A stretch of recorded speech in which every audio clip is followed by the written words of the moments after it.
اس نے کہا میں چاہتا ہوں کہ اللہ تعالیٰ کی ناراضگی سے بچ جاؤں۔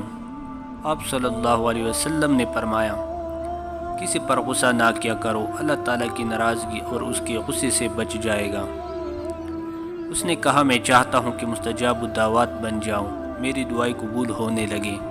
آپ صلی اللہ علیہ وسلم نے فرمایا حرام کھانے سے بچتے رہو، تیری دعائیں قبول ہوگی۔ اس نے کہا میں چاہتا ہوں کہ اللہ تعالیٰ مجھے روز قیامت سب بندوں کے سامنے رسوا نہ کرے۔ آپ صلی اللہ علیہ وسلم نے فرمایا اپنی شرمگاہ کی حفاظت کرو، اللہ تعالیٰ تجھے بندوں کے سامنے رسوا نہیں کرے گا۔ اس نے کہا میں چاہتا ہوں کہ اللہ تعالیٰ میرے عیب چھپا لے۔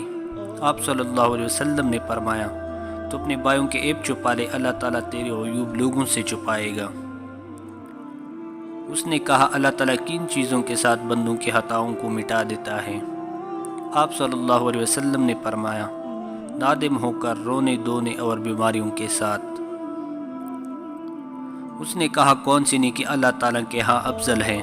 آپ صلی اللہ علیہ وسلم نے فرمایا اچھے اخلاق، عاجزی، مصائب پر صبر اور اللہ تعالیٰ کے فیصلوں پر راضی رہنا۔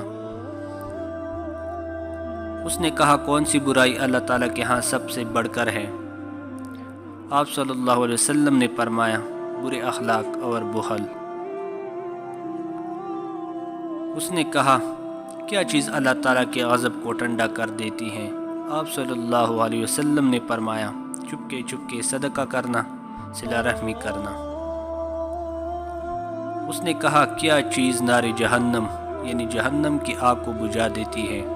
آپ صلی اللہ علیہ وسلم نے فرمایا روزہ۔